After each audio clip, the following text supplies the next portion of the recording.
Hi, I'm Mary Colette Rogers, and I want to talk to you about the new kitchen. What is a new kitchen? And more importantly, what possibilities are waiting there? Let me start by telling you what an old kitchen looks like. A lot of you might be stuck there, and so you may know exactly what I'm talking about. An old kitchen is where making meals is tedious and boring. You end up making the same few dishes night after night. You may feel pretty isolated there. It seems like there's far more exciting things and more valuable things to do with your time than being stuck in the kitchen cooking. It's stressful in an old kitchen. Seems like you have to hurry and get things done quickly. And yet, it still seems to take a lot of time. And you're starving, and maybe there are kids and spouse starving too. Then, when it's all said and done, there's a good chance nobody will like what you make after spending all that time cooking. And oh, by the way, aren't you trying to make healthier meals? So when dinner finally gets on the table, you can't help but feel a little anxious about whether your meal is nutritious enough. The bottom line is that the whole thing, the kitchen and meal making, leave you feeling overwhelmed and dull and flat and stuck. Kind of like a treadmill you can't get off. That's life in an old kitchen. Wouldn't it be nice if it would all just go away? Except that we still get hungry 3 times a day, 365 days a year. So what do things look like in a new kitchen? Are they any better? Is there some hope here? Absolutely. Imagine a place where everyday meal making is just no big deal. Not a problem. It's just an easeful, natural, and normal part of our lives. Imagine meal making that just flows through the chopping and the cooking and the seasoning and the serving.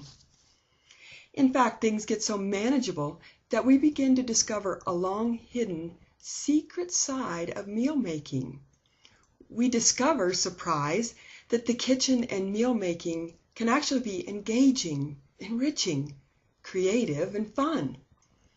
And we start making meals that are fun too, with lots of fun variety, fun flavors, and fun new ideas. And that's what the new kitchen is all about. But that will never happen, you might be saying to yourself.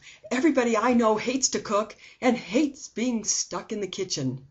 Without a doubt it seems this way, and it doesn't help that the kitchen gets such bad press. Ads and promotions for convenience foods sure make it seem that there's nothing to like about the kitchen and cooking your own meals. And yet, there are actually a lot of people who are having a great time in the kitchen. I know this because I've talked to hundreds and hundreds of people through our classes, wellness fairs, and coaching. This is what I've found is actually true.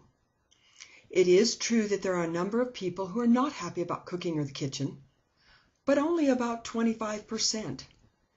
And a lot of times those people are the same ones who don't feel very capable cooking, and hence they're not very comfortable doing the kitchen juggle. Then there's the middle 50% of people who range from being neutrally resigned to being pretty okay with the kitchen and making meals. And then there is a full 25% who really enjoy their time in the kitchen. They find it to be relaxing, a chance to be a little creative. They love being able to make meals that taste good. They like the break it offers from technology life and sitting all day. Sure, they don't say that too loudly, or they'll get a response like, "What, you like the kitchen? Are you crazy?" So no wonder they're not out there trumpeting the joys of the kitchen. But they are out there. So this is where we start getting into possibilities. And it's where we're going to meet a couple neat and vivacious women, Deanna and Juliet. I met them at a recent health fair, and as we started sharing cooking stories and meal ideas, both spontaneously started talking about how they enjoy their time in the kitchen. So I want to share their words with you because this video is all about possibilities. The fact is the kitchen isn't going to disappear, and we're never going to stop being hungry. We're going to keep on needing 3 meals a day, every day, 365 days a year. So what if we could have a little more fun there? What if meal making were something that were interesting, that offers an opportunity to learn and get better at something, and feel good about being in control of what you eat? It's so vital. I want you to know and believe this kind of food life is possible. People are out there having fun with it, and guess what? With fun comes success. So let's listen to Deanne. Part of what we're doing is trying to introduce people to the notion that cooking can be kind of an interesting, fun experience. And have you experienced that yourself? Oh, absolutely. That's my downtime, the time that I get to have fun. And I have a garden, and I love to cook from the garden. Yeah. Try new things, plant new things. And I just look forward to every day being able to get in the kitchen and cook. I cooked some green chili yesterday. The kids came home. They love the smell. And it reminds you of when you were young. You know, the smells, the wonderful smells of the house. So I want to definitely pass that on to my kids and let them know that, you know, cooking is a lot of fun. A time to relax, a time to be together, and a time to get to know our food. So you can see that Deanne doesn't view the kitchen as tiresome and boring, stressful and isolating. She's having fun. And here is a secret you need to know. When we have fun with things, we put good energy into them. And when it comes to food, good energy equals good food. On the other hand, feeling stagnant, stuck, and despondent leads to meals that are stagnant, stuck, and not that great. I'm thinking you don't want any more of those meals, right? Aren't you ready for meals that are fresh, health-giving, revitalizing, interesting, and deliciously and deeply satisfying? Well, step one is believing that that's possible. It's tough to achieve a goal if you don't believe in the possibility. I know that getting to a new place in the kitchen is absolutely possible. And I'll tell you that it is. But I want you to hear from other real-life cooks too. So let's listen now to Juliet talk about her happy place. I have a very happy place. And what's your happy place? It's my kitchen. And I have been so happy massaging kale as much as possible. And I sit with a bowl and just massage it for, you know, a good 5 minutes. And it's very happy. And my other really happy thing in my kitchen is my newfound love for mason jars.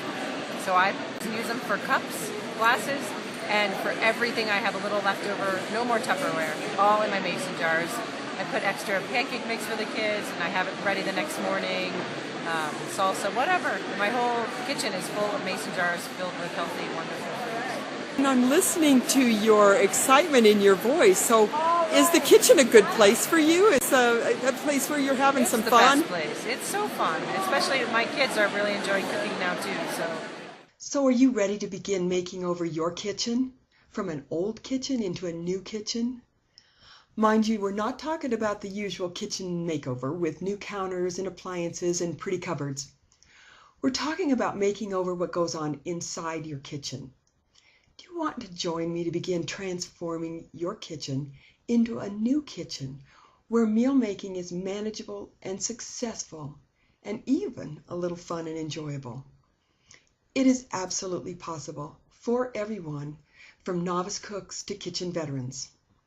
Join us and learn about the New Kitchen Way. It's a delicious journey. Start today by signing up for our e-newsletter.